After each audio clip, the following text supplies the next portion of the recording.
कोई एब्सेंट हुआ तो? क्लास रिकॉर्डिंग भेज दो। Fees collection?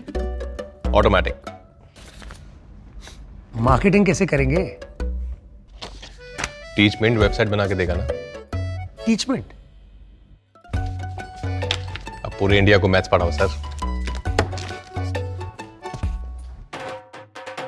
चाहे जैसी भी जरूरत हो, टीचमेंट पे टीचिंग आसान है। आज ही डाउनलोड करें टीचमेंट, इंडिया का नंबर 1 teaching app. Hello friends, welcome back to my channel. Friends, आज के इस वीडियो में हम लोग 2 इम्पॉर्टेंट क्वेश्चंस की बात करेंगे इंग्लिश से रिलेटेड, जो कि हर बार कमेंट सेक्शंस में पूछे जाते हैं।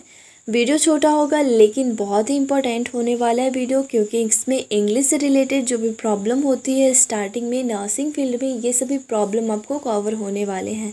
साथ ही हम लोग ये बात करेंगे कि आपकी नर्सिंग फील्ड में इंग्लिश वीक है तो आप उसके लिए क्या करें, उसके लिए कुछ वे की बात करेंगे जिससे आप अपने इंग्लिश को इम्प्रूव कर सकते हैं। So let's get started. सबसे पहले इंग्लिश से रिलेटेड फर्स्ट क्वेश्चंस पूछे जाते हैं कि इंग्लिश नर्सिंग में क्या ज़रूरी है और कैसे ज़रूरी है। तो फ्रेंड्स, नर्सिंग फील्ड में इंग्लिश की बहुत ही ज़्यादा अहमियत है। मैं आपको डेली लाइफ के एग्जांपल से बताती हूँ। हम सभी अपने डेली लाइफ में इंग्लिश का हर एक जगह पे इंग्लिश का यूज़ करते हैं।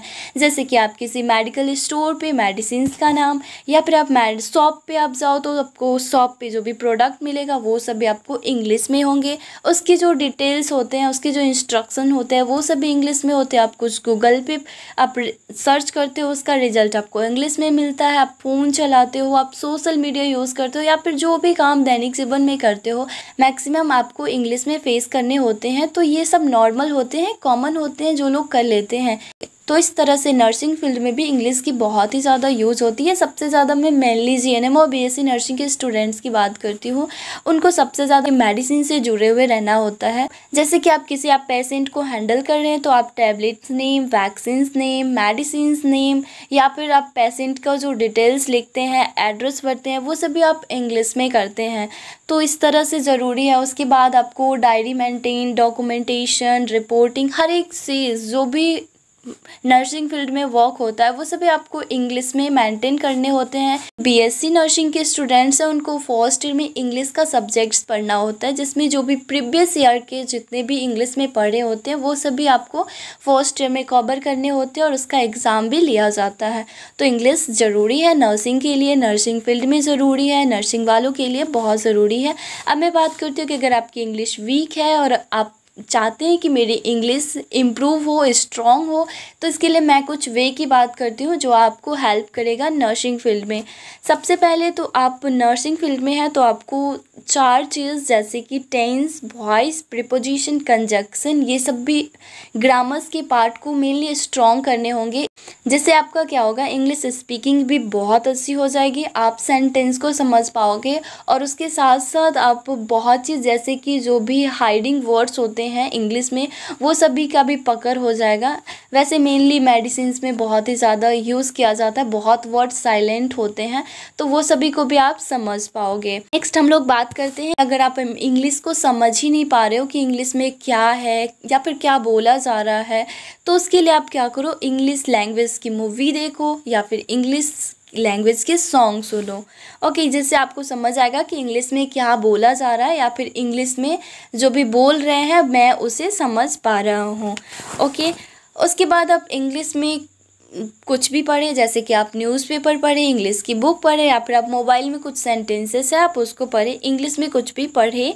उसके बाद आप सिंपल वर्ड से कुछ सेंटेंस को फ्रेमिंग करें, ऐसे वर्ड्स जो आप जानते हो, हार्ड वर्ड्स को मत लेना, अब सिंपल वर्ड्स लेना और उससे सेंटेंस फ्रेमिंग का काम करना, जिससे आपकी इंग्लिश नर्सिंग फील्ड में इम्प्रूव होने की बहुत ही अच्छा वे है। ये सिंपल सेंटेंसेस को अपने अकॉर्डिंग सेंटेंस बनाना या फिर डायरी या नोटबुक में उसे लिखना। उसके बाद हो सके तो आप इंग्लिश में कन्वर्सेशन करना। नर्सिंग फील्ड में इंग्लिश बोलना कोई बुराई है नहीं, इसलिए आप कन्वर्सेशन करना और इंग्लिश की प्रैक्टिस करना। प्रैक्टिस के लिए आप अगर आप ऐप का यूज़ करते हैं तो कर सकते हैं। हेलो टॉक भी बहुत अच्छा है, आपकी इंग्लिश स्पीकिंग के लिए बहुत अच्छा है, तो आप उसका भी यूज़ कर सकते हैं। इस तरह से आप नर्सिंग फील्ड में इंग्लिश को अच्छा इम्प्रूव कर सकते हैं। वैसे तो बहुत सारे तरीके, आप किसी भी तरीके से जिस तरीके से आप इंग्लिश को समझ सकते हो उस तरीके से आप सीख सकते हो। एक और नेक्स्ट मोस्ट इम्पॉर्टेंट क्वेश्चन है, मेरी इंग्लिश वीक है तो क्या मैं एडमिशन ले सकती हूँ बीएससी या फिर जीएनएम में? तो हाँ, बिल्कुल आप बीएससी या फिर जीएनएम में एडमिशन ले सकते हैं। एडमिशन लेने के लिए इंग्लिश की ज़्यादा ज़रूरत नहीं होती है, बिल्कुल आप एडमिशन ले सकते हैं। बीएससी जीएनएम यानी किसी में भी एडमिशन ले सकते हैं। तो फ्रेंड्स, एक और मोस्ट इम्पॉर्टेंट इंटरेस्टिंग क्वेश्चंस की बात करते हैं। एक बीएससी के स्टूडेंट्स के द्वारा पूछा गया है कि क्या बीएससी का पेपर इंग्लिश में आता है तो मैं उसका हिंदी में आंसर्स लिखूंगी या फिर लिखूंगा तो क्या मेरे मार्क्स में कटौती भी होगी? फ्रेंड्स, इसके लिए मैं आपको बता दूं कि ये सभी यूनिवर्सिटी या फिर कॉलेजेस पे डिपेंड करता है कि आप किस यूनिवर्सिटी से हैं या फिर किस कॉलेजेस से हैं। आप जिस कॉलेज में हैं उस कॉलेज में इंग्लिश के अलावा कोई और ऑप्शंस है जिस ऑप्शंस में आप आंसर्स लिख सकते हैं। अभी भी बहुत सारे ऐसे कॉलेजेस हैं, यूनिवर्सिटी है जो सिर्फ और सिर्फ इंग्लिश में ही एग्ज़ाम लेते हैं, अनदर ऑप्शंस नहीं दिए हैं। बट बहुत से जगह पे जैसे कि एमपी, यूपी, इन सभी जगहों को मैं जानती हूँ, इन सभी जगहों पे इंग्लिश के अलावा भी जब आप एडमिशन करवाते हैं उस वक्त एक और ऑप्शंस देता है कि क्या आप इंग्लिश के अलावा भी अनदर ऑप्शंस में लिख सकते हैं। वो हिंदी या फिर कोई और भी लैंग्वेज होता है, तो आप उसे चूज़ करते हैं, उसके बाद आप लिख सकते हैं। तो ये आप एडमिशन कराते वक्त आप इसे ध्यान दें। अगर आप चूज़ किए हुए हैं तो आप बिल्कुल इंग्लिश के अलावा भी कोई और लैंग्वेज में आप आंसर्स लिख सकते हैं। अगर यूनिवर्सिटी आपको ये परमिशन देती है कि आप लिख सकते हैं तो आपको इसके लिए मार्क्स, कोई भी मार्क्स कटौती नहीं होगी। जितना आपको इंग्लिश में मार्क्स मिलता है उतना ही आपको हिंदी या फिर कोई अनदर लैंग्वेज में भी आपको उतना ही मार्क्स मिलेगा। फ्रेंड्स, मैंने जिस चैनल पे क्वेश्चंस पेपर अपलोड किए हैं वो सभी आप लोग के एग्ज़ाम के प्रिपरेशन के लिए किए हैं। उन सभी क्वेश्चन से आपको आइडियाज़ मिल सके कि आपके एग्ज़ाम में किस तरह से क्वेश्चंस पूछे जाते हैं, पेपर किस आधार पर होता है, कितने मार्क्स का कौन सा क्वेश्चंस होता है, शॉर्ट क्वेश्चंस किस टाइप का होता है, लॉन्ग क्वेश्चंस किस टाइप्स का होता है। इस तरह से आपको आइडियाज़ मिल सके, इसलिए मैंने बहुत सारे क्वेश्चंस पेपर डाले हैं जिससे कि आप एग्ज़ाम में बेटर परफॉर्मेंस कर सके। बट बहुत से कमेंट्स ऐसे हैं कि स्टूडेंट्स का कहना है कि मैं जिस कॉलेजेस से हूँ या फिर मैं जिस यूनिवर्सिटी से हूँ वो यूनिवर्सिटी अपना खुद का क्वेश्चंस बनाती है और वो जो क्वेश्चंस होता है वो आपके द्वारा दी गई क्वेश्चन से बिल्कुल अलग होता है। तो आप कुछ ऐसा क्वेश्चंस दे जिससे कि हम लोगों के आने वाले एग्ज़ाम के लिए या फिर हम लोगों के कॉलेज या यूनिवर्सिटी से मैच खाए मिल सके। इस तरह से आप कुछ क्वेश्चंस प्रोवाइड करें।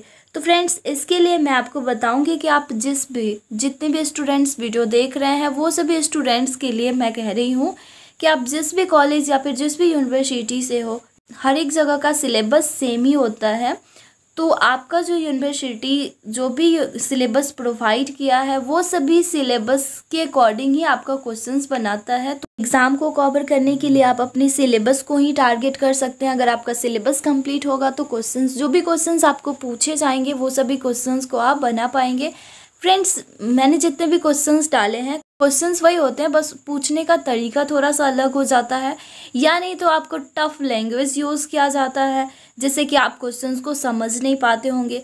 तो आप मेनली आप अपने सिलेबस, अगर आपको क्वेश्चंस डिफरेंट तरीके से पूछा जाता है आपके कॉलेज या फिर यूनिवर्सिटी में, तो आप मेनली अपने सिलेबस को टारगेट करें। अगर आप सिलेबस को टारगेट करेंगे तो आप बेटर परफॉर्मेंस कर पाएंगे आप अपने एग्ज़ाम के लिए।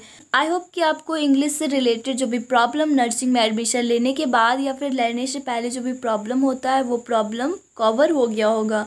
मिलते हैं फिर आपसे नेक्स्ट वीडियोज़ में, तब तक के लिए thanks for watching and keep studying.